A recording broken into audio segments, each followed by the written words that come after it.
A partir de este momento, los invitamos a formar parte de esta mesa donde se componen y descomponen los problemas del país.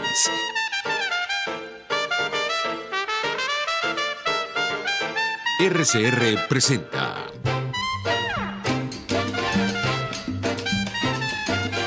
Buen Provecho con Thaís Peñalver. Buenas tardes, maravillosa audiencia de Radio Caracas Radio. Sean todos bienvenidos a Buen Provecho.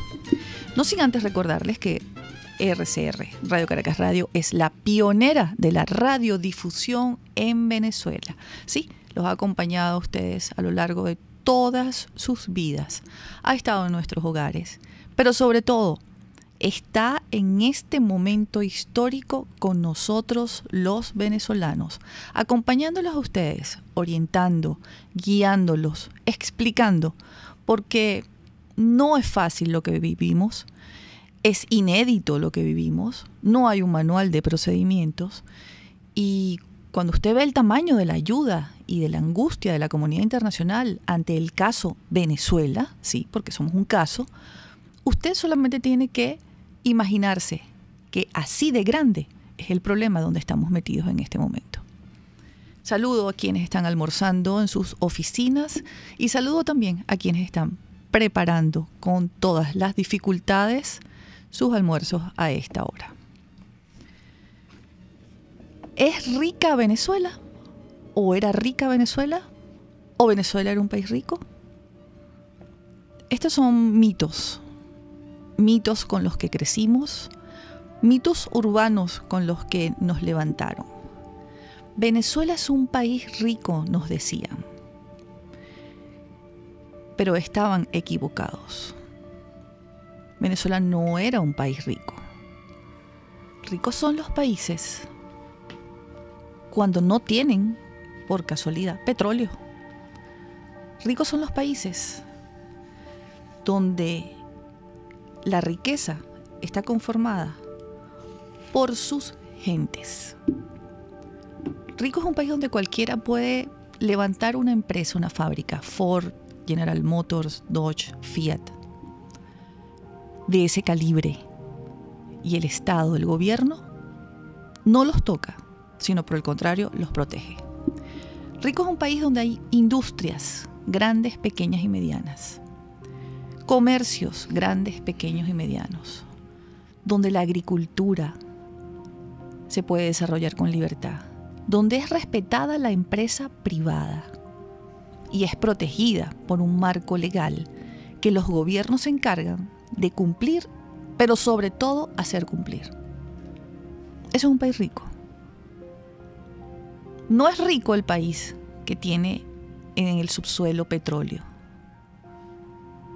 Porque si usted hace una revisión y mientras tenga internet aproveche y haga una revisión y una comparación, averigüe si las naciones desarrolladas, las del primer mundo, las que son sociedades modernas y democracias modernas, tienen petróleo en el subsuelo, pero son calificados como los países más ricos. Nosotros estamos en una fase histórica inédita, como les decía, muy rara, muy extraña, muy complicada. No podemos banalizarla porque es compleja. Vamos a construir una nueva Venezuela. De eso no nos queda la menor duda. No pasa de este año. Es inaguantable para ellos, es inaguantable para nosotros. ¿Qué día, qué momento, en qué instante? Tampoco lo sabemos. Pero lo que sí sabemos es que vamos a partir de cero. Y yo quisiera pedirle a mi audiencia, a quienes nos escuchan, que cuando comencemos a construir, a poner los ladrillos de la nueva Venezuela, sea una Venezuela donde solamente impere la Constitución y las leyes, que sea una Venezuela de corte liberal, que se respete la empresa privada, que se respete al individuo, que se respete al ciudadano. Y que cada uno de nosotros sea copartícipe de la construcción permanente de esa Venezuela.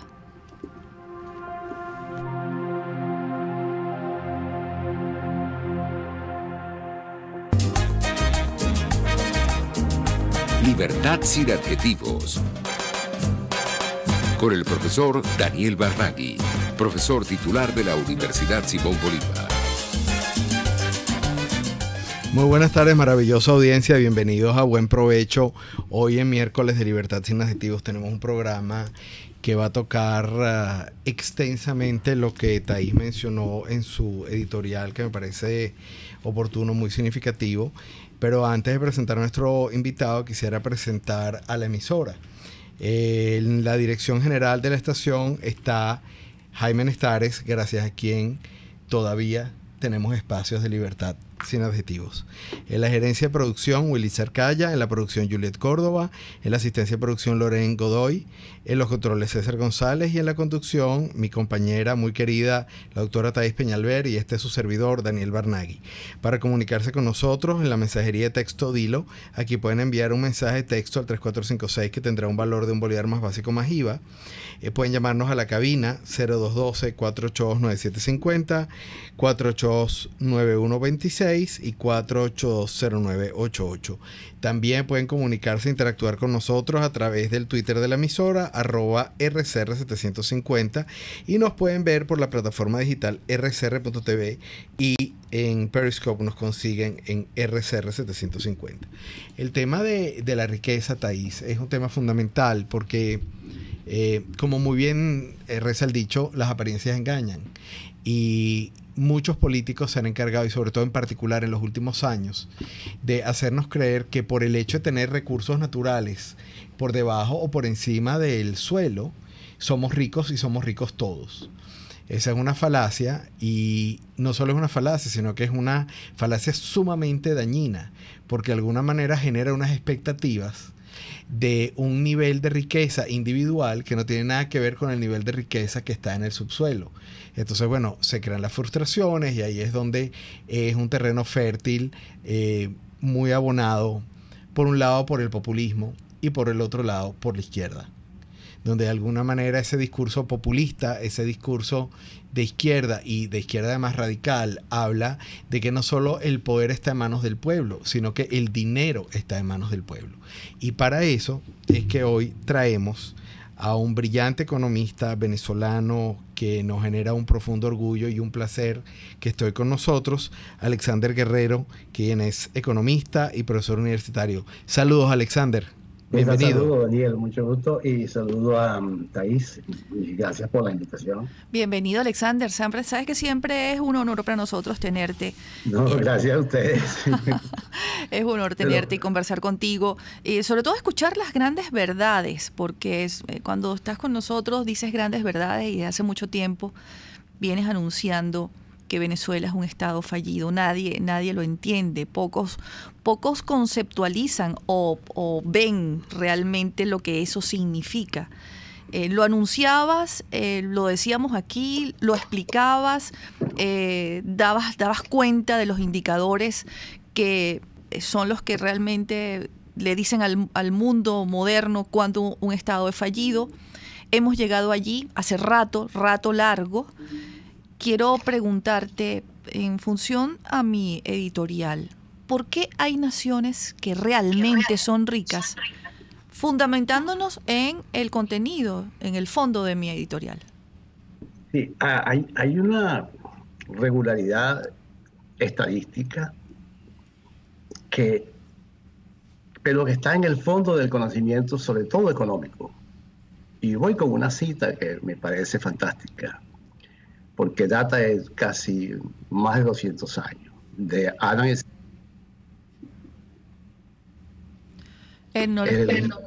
Adam Smith dijiste, porque no se escuchó.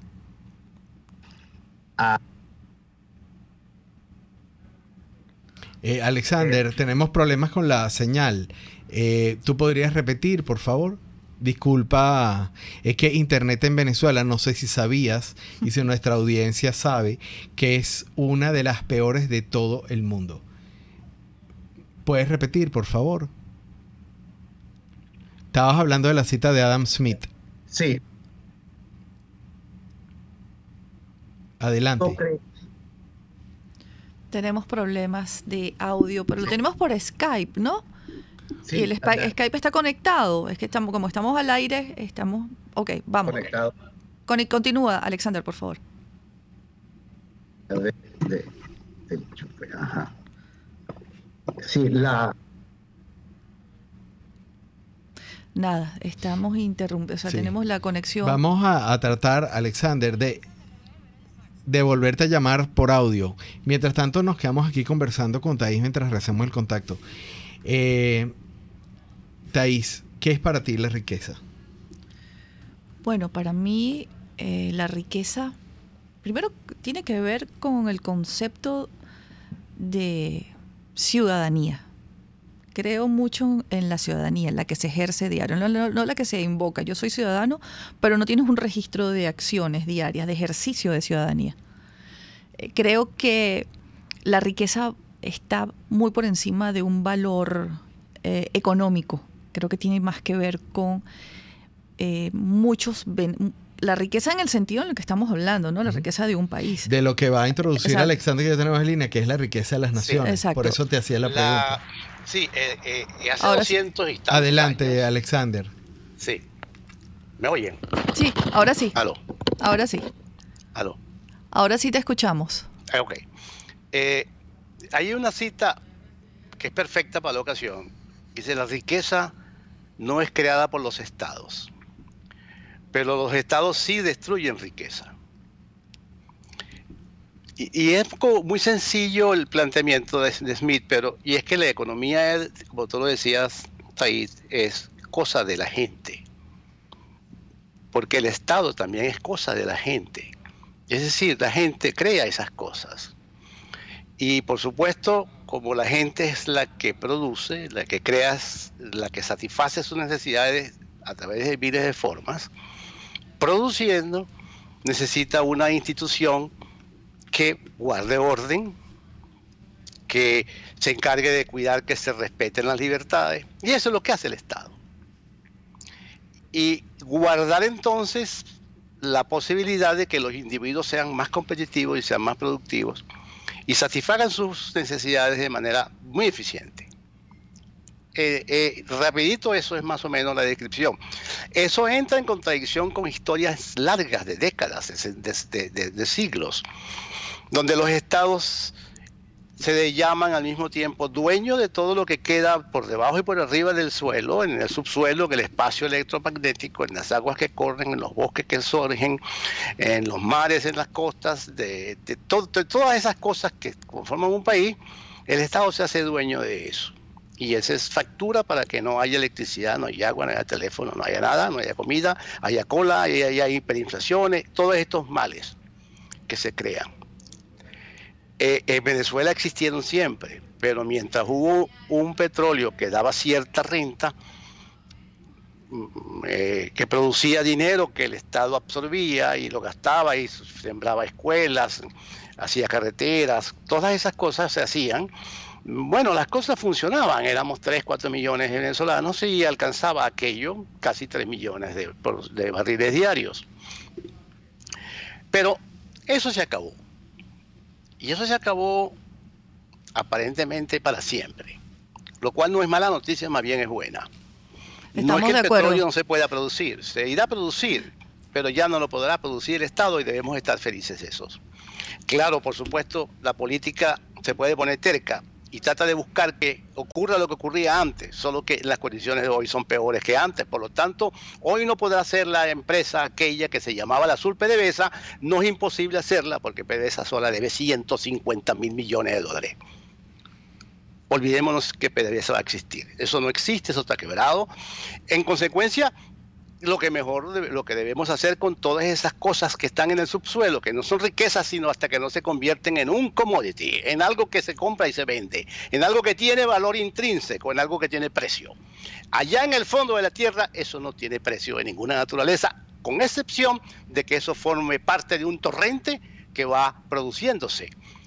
Y por lo tanto el mercado se corresponda, que reconoce que existe, que se produce y puede entonces titularizar, crear papeles de manera de que lo que se esté produciendo el mercado lo compre anticipadamente a través de futuros, por ejemplo. En el caso del petróleo eso se usa desde hace más de 100 años. De manera que la crisis que estamos viviendo, que es terminal, acaba con un país y debe salir otro, pues nos va a permitir salir con un país que sea privado todo. El gobierno y el Estado no podrán hacer nada, no podrán producir petróleo, porque el ingreso que viene por petróleo no paga la deuda que tiene Venezuela, no paga los costos de producirlo. Entonces no lo podrá producir. La única forma es que se subasten los contratos, subasten lo que está en el subsuelo, se haga eso realmente competitivo. Si es que son competitivos los petróleos venezolanos, ahí hay una gran interrogación. Yo acabo de terminar un ensayo sobre la economía política del petróleo, son como unas 30 páginas, lo pondré en el aire mañana esta tarde. Las memorias de Oleari, 30 páginas. Mira, Alexander, te voy a interrumpir. Pero lo que ocurre, y lo llamo la economía política del petróleo, porque a la medida que uno va estudiando, va escribiendo, va descubriendo va descubriendo que... Tenemos que ir a una pausa, Alexander. Sí. Vamos a una pausa y al regreso conversamos sobre este tema y te quiero dejar una pregunta al aire. El asunto será cultural porque ya no tenemos petróleo. ¿Cómo vamos a hacer?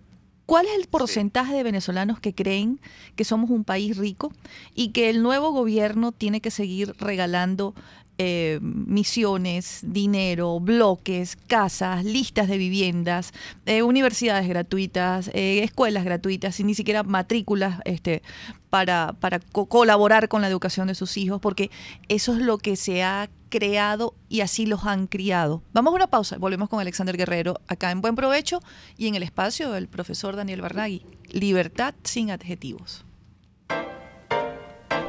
Usted escucha Buen Provecho con Thaís Peñalver por RCR 750 AM. Sintonícenos a través de Periscope, @RCR750, la radio que se ve. ¿Buscas cauchos para tu carro, camioneta, picote o camión? Acércate a la Cauchera Fran Luis, donde tienen el que buscas al mejor precio y con insuperables promociones. Cauchera Fran Luis al final de la Avenida Baral, pasando la estación de servicio, teléfono 0212-481-1752. Cauchera Fran Luis, tu mejor opción. El que calla otorga. Si quieres cambiar tu ciudad, tu país, escuchamos tu propuesta. Habla Caracas. Este sábado, a las 2 de la tarde, con el diputado Tomás Guanipa, por RCR 750 AM.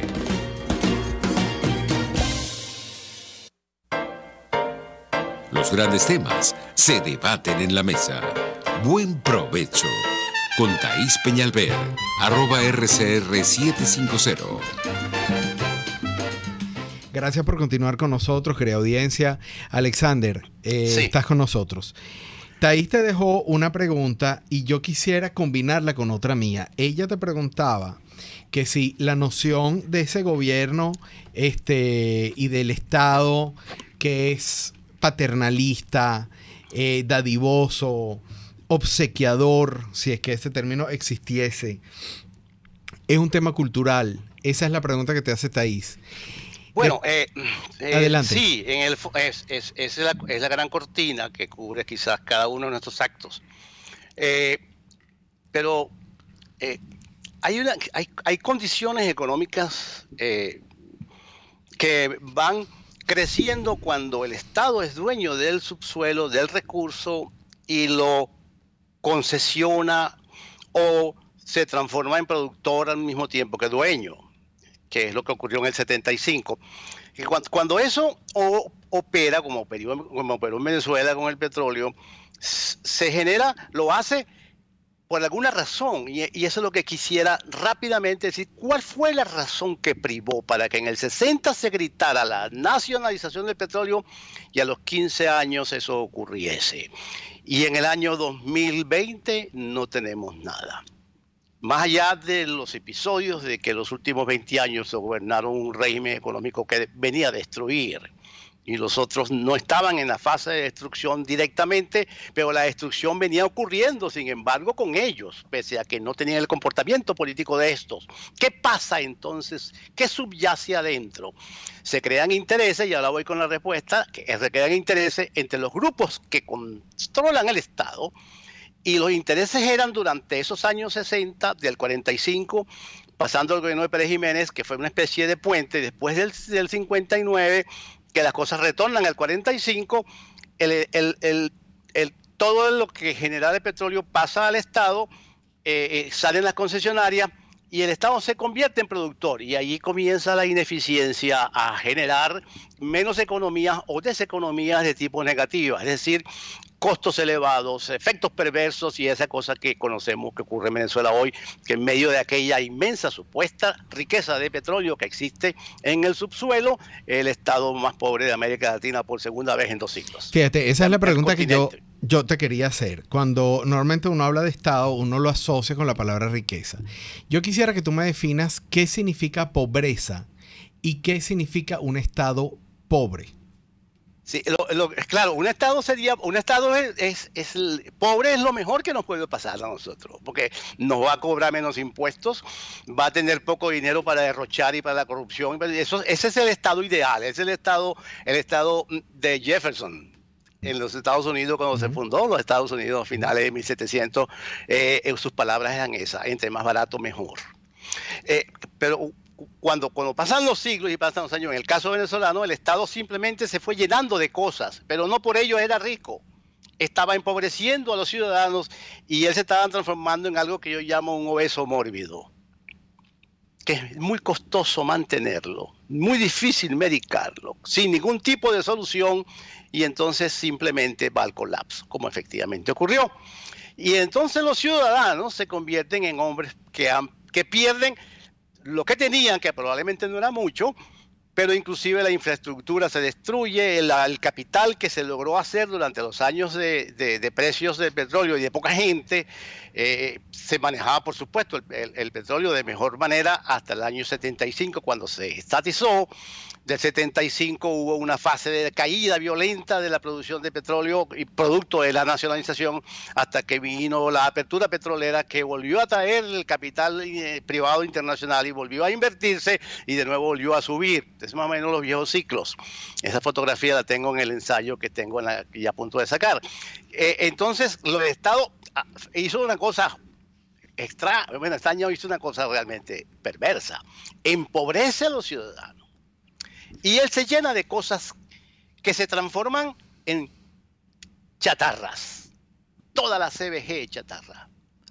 Los servicios de electricidad, de comunicación, los servicios públicos son chatarra. Todo eso simplemente no trabaja, no opera. Incluso, perdona que te interrumpa, todas las empresas expropiadas, sin argumentos jurídicos, sino simplemente porque el modelo político marxista así lo exigía, también son chatarras. De allí que los medios de producción hayan sido arrasados y dependamos de ellos para comer. Y entonces hay un propósito político en esto que es absolutamente impresionante. Es decir, mientras más pobre es la sociedad, más fácil es dominarla. En eso estamos. Y esa es la estrategia del comunismo, del socialismo o del fascismo, que es la misma cosa, no hay diferencia entre ellos. Es decir, la misma cosa, pues todo en poder del Estado y una clase dirigente política apropiada del Estado, y de todos los que ellos sacan de allí son privilegios que se van montando sobre la sociedad, como ocurre hoy. Y ocurre en muchos países y ocurre de muchas maneras, pero es el mismo fenómeno. Queda todo el mundo pobre. En Venezuela ocurrió por la vía clásica. Vino la hiperinflación, y yo me siento orgulloso de haberla ya mencionado en el 2013. Nadie me creía, me decía: Alexander, tú estás loco.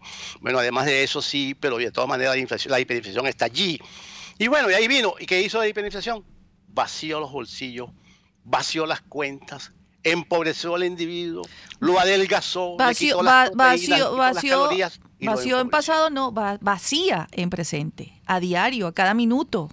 Por supuesto. Entonces ese proceso hiperinflacionario que no se va a detener, y en Venezuela, y esto lo quiero decir con mucha propiedad, no tiene solución. Porque esto lo genera el fisco, lo genera el déficit fiscal, que es monetizado por el Banco Central. no hay solución. La única solución es que privaticemos todo, recojamos esos reales, paguemos esas deudas y entonces sangre, lágrimas, sudor y sudor, como conocer aquella consigna de sangre, sudor y lágrimas. Pero no somos, sangre, sudor y lágrimas y trabajo. Te lo vuelvo a preguntar. Primero, no somos churchillianos. Aquí no lo somos y lo sabes, por eso te preguntaba. El problema es cultural, porque las sociedades que entendieron y recibieron el sangre, sudor y lágrimas, lo asumieron para sí y cada ciudadano comenzó a trabajar para vivir y a vivir de su trabajo y a entregarse el trabajo, esas culturas son hoy las grandes potencias. ¿Cómo le decimos nosotros? Yo no quisiera estar en los zapatos de quien vaya a gobernar este país. Yo le he dicho varias veces. No quiero que gobierne Venezuela no una quiero. Elección, si es de los grupos opositores, no tiene 6 meses de gobierno. Así es. No tiene, está totalmente, porque no hay forma de resolver el problema para montarse en el poder y entonces que la gente comience a ver la mejoría en el acto. Porque es culturalmente, ¿cómo les explicas que ya no les vas a dar nada, que no somos ricos y que va a vivir de su trabajo, solamente de su trabajo y que no va a esperar? Y el caso de Guaidó no lo conoce, y las últimas declaraciones de Guaidó dejaron sorprendido a todos, entre ellos a mí. Yo suponía que él era valor agregado importante, bueno en el proceso político, y probablemente lo siga haciendo. Pero ahora se antojó de un discurso, y entonces me encuentro que todos sus colegas que están en esa agrupación política, todos pertenecen a la Internacional Socialista y todos están con el mismo discurso. ¿Qué buscan cuando tienen a un pueblo totalmente desarmado y desnutrido y empobrecido? Eso es el socialismo, y sin embargo todavía siguen llamando al socialismo. Eso ya quizás no sea un problema cultural, sino algo genético.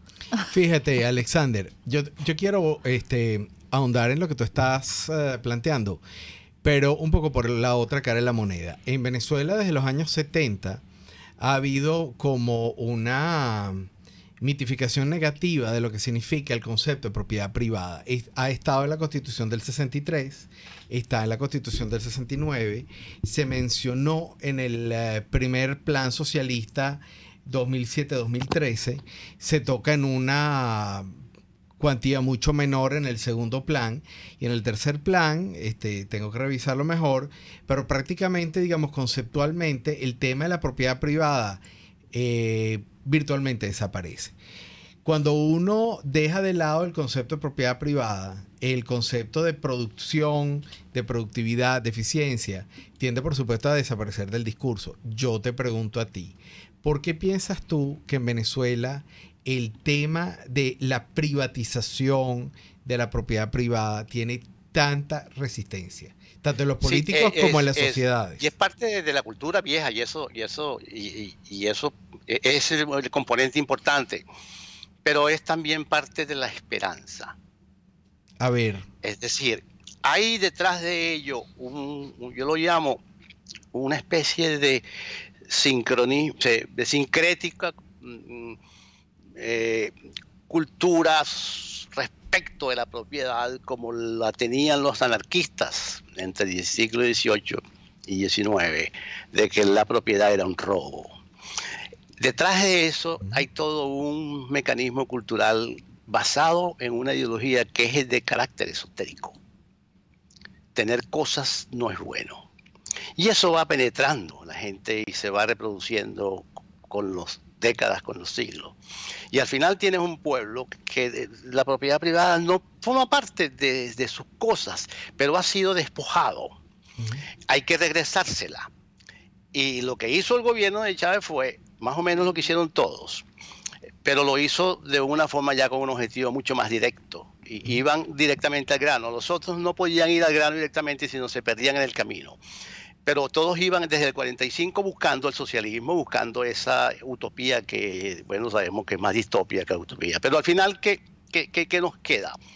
Que llega un momento en el cual el ciudadano sabe que el socialismo lo empobreció y eso es lo que tiene que hacer una oposición.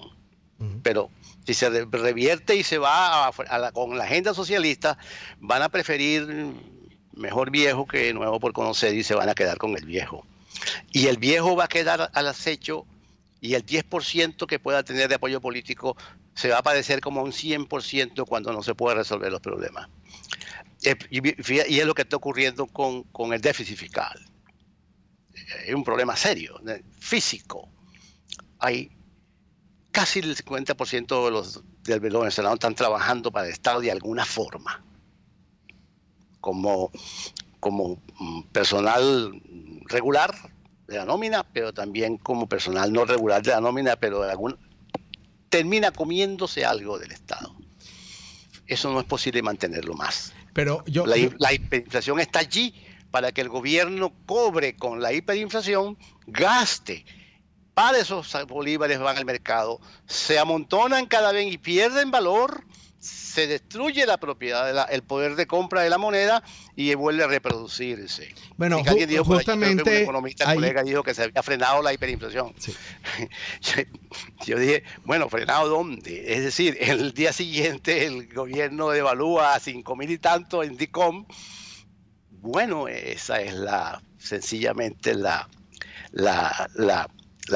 correspondencia del Estado, del gobierno, que devalúa para que haya más bolívares, porque no tiene donde sacar ingresos de tipo petrolero, ingresos de tipo fiscal, impuestos. La gente se ha empobrecido para invertir y para recuperar. Nada de eso ya se acabó.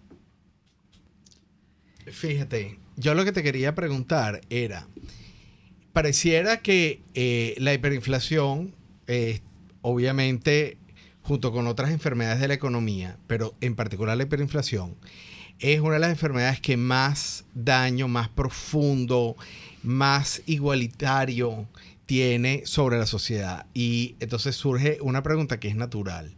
Si un Estado no toma medidas para controlar y compensar la hiperinflación, uno se pregunta, ¿quién sale beneficiado de que no se hagan las políticas fiscales, monetarias, de políticas públicas para revertir la inflación? Alguien tiene que estar saliendo beneficiado si no se está haciendo lo que se tiene que hacer para corregirla. ¿Qué piensas tú? ¿Quién se está beneficiando de la hiperinflación? Los que manejan, lo que tienen el Estado, el aparato del Estado capturado, tienen en la primera parte de distribuir lo que pueden, el gobierno va para ellos.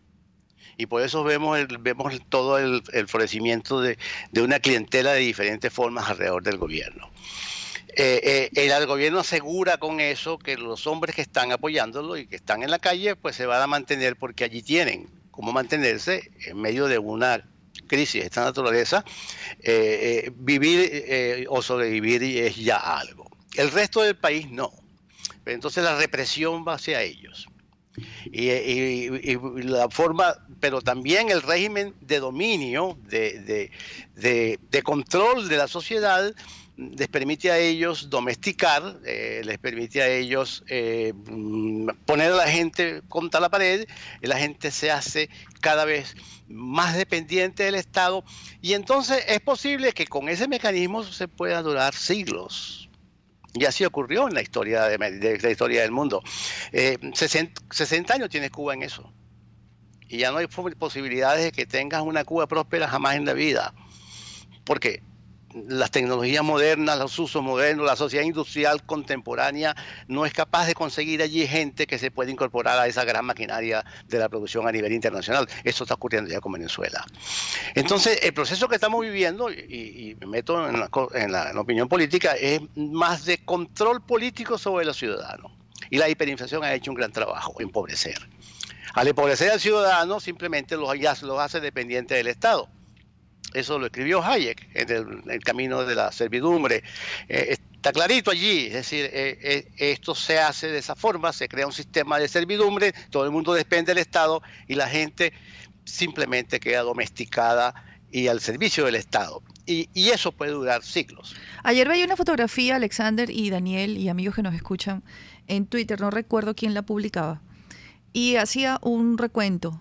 La fotografía era una señora con un cartón de huevos en las piernas. Sí, entonces la persona que escribía el tweet, y me perdonan, pero no recuerdo entre tanta información, decía, primero hacían cola por una lista para que les dieran una vivienda. luego para que les dieran cemento para una placa, luego para anotarse en un carro, luego para anotarse en la caja CLAP, y terminaron contentos con el cartón de huevos. Eso retrata estos 20 años, pero también nos retrata una dramática realidad, Alexander y Daniel. ¿Son los pueblos, son los políticos los populistas o son los pueblos los populistas y los políticos tienen que adaptarse a ese estado de necesidad permanente? ¿Qué hacemos con el pueblo de Venezuela? Pero tenemos que ir a una pausa. No, tenemos que ir a una pausa.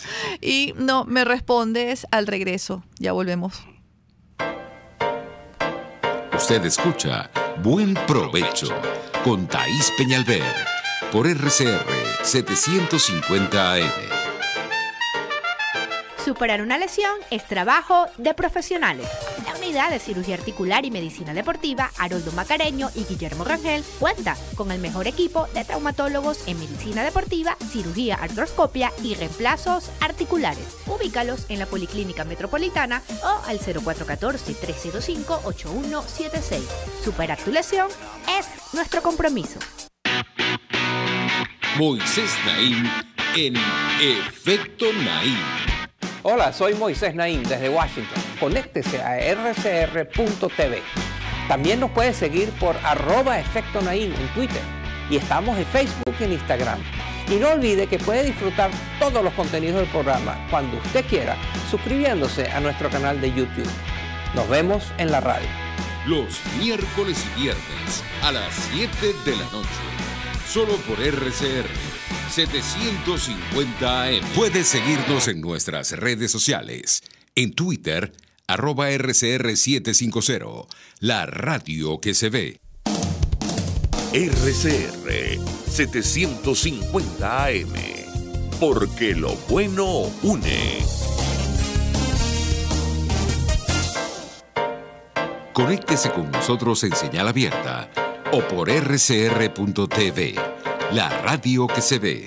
Y síganos en Twitter, @RCR750 y @PrensaRCR.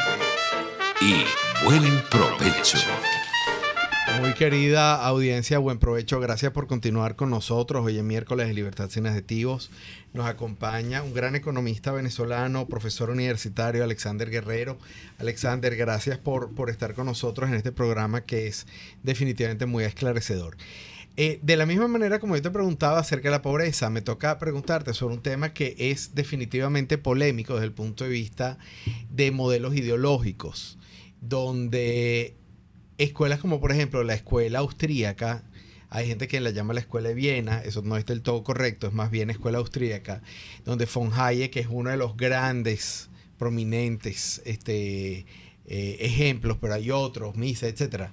Esa economía de lo privado, de la libertad, siempre se ha manejado en las academias casi que con cierto miedo.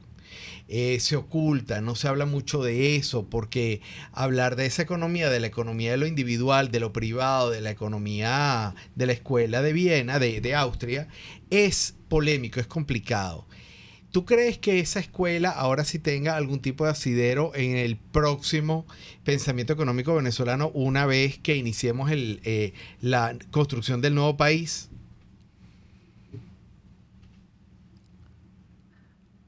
¿Qué pasó? Se nos cayó. Se nos cayó. Se nos cayó. Qué lástima. No, se cayó. Qué lástima. Vamos a retomar. Vamos a llamarlos de nuevo para ver si tenemos a Alexander. En cualquier caso, yo no soy economista. Pero justamente por eso te quiero compartir un poco. No soy economista ni tan mucho más tan brillante como Alexander. Tú has fundado la Escuela de Economía de la Universidad Simón Bolívar, o sea que tú tienes aquí, estoy rodeada de intelecto, ¿sí? Ok, ya tenemos a Alexander. Sí. Alexander. Sí, oí la pregunta de Daniel. ¿Sí lo oíste? La reflexión que hacía Daniel allí. En algunos países estas cosas vienen de movimientos naturales, son todos sociales, por supuesto, el hombre también en el medio del camino. Eso es lo que es la escuela austríaca. El hombre es el arquitecto, es el productor, es el agente, es el gobernante, no son los aparatos. Como se acostumbró después de Keynes para acá, que cuando nació la ingeniería social.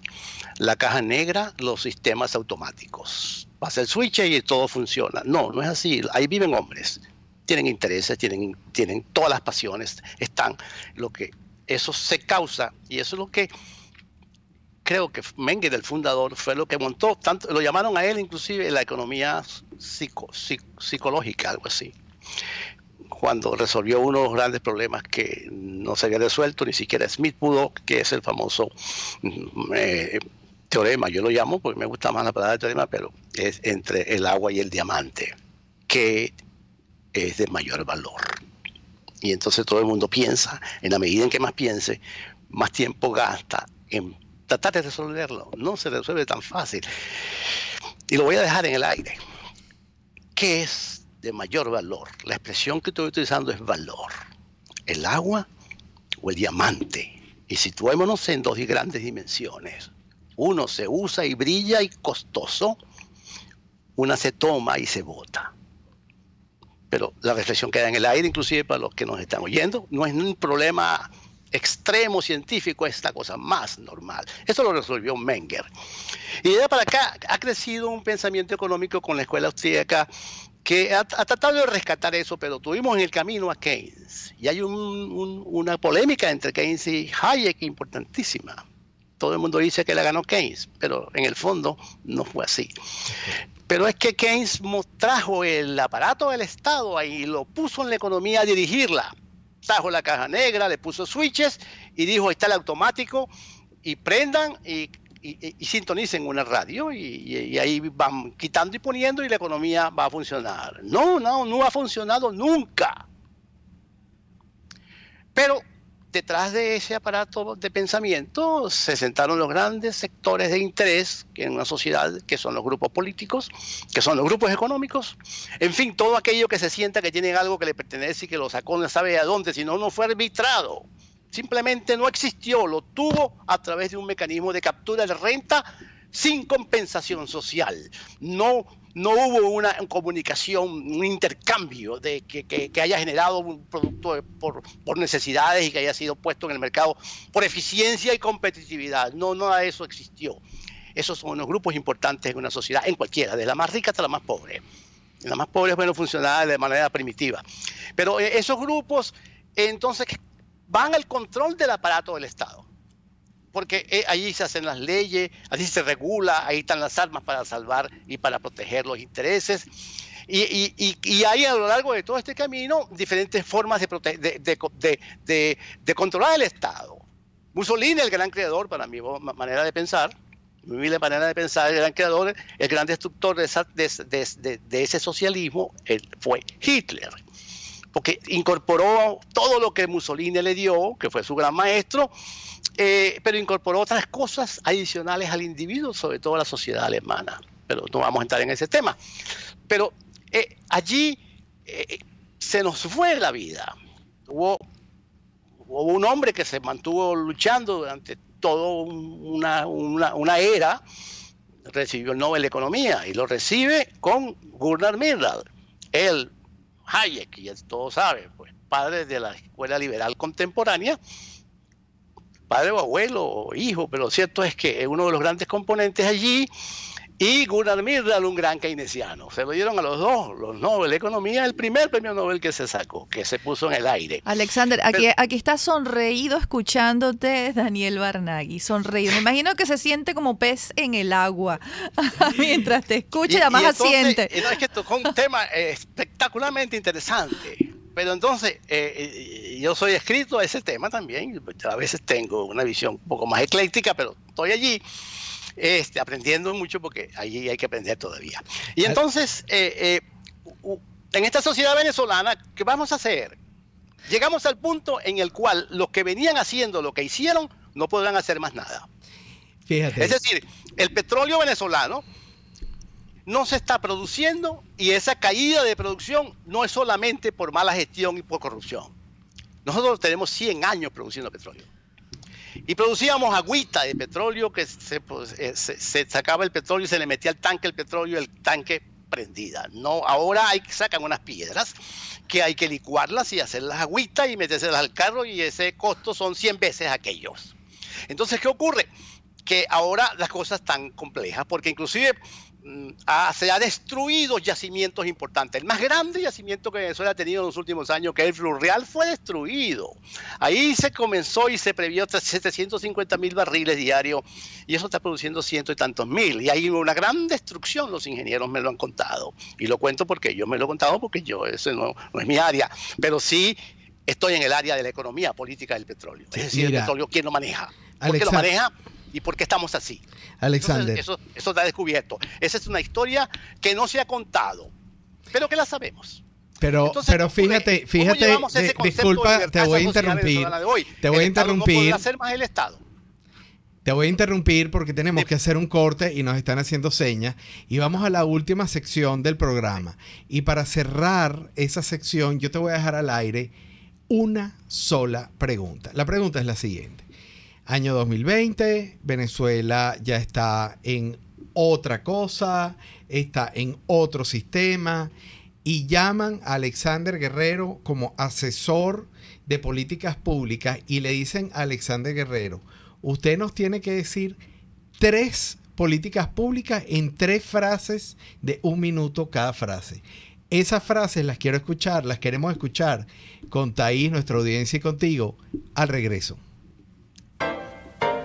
Análisis, opinión, entretenimiento y mucho más.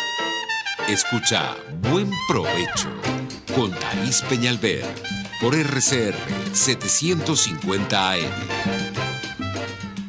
Puedes seguirnos en nuestras redes sociales. En Twitter, @RCR750, la radio que se ve. Nelson Mandela, el valiente no es el que siente miedo, sino el que vence ese temor. Pluralidad contigo. Respeto contigo. Responsabilidad contigo. Libertad contigo. Estamos contigo y punto. De lunes a viernes a la 1 de la tarde.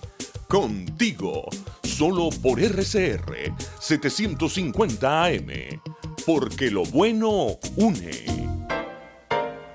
Los grandes temas se debaten en la mesa.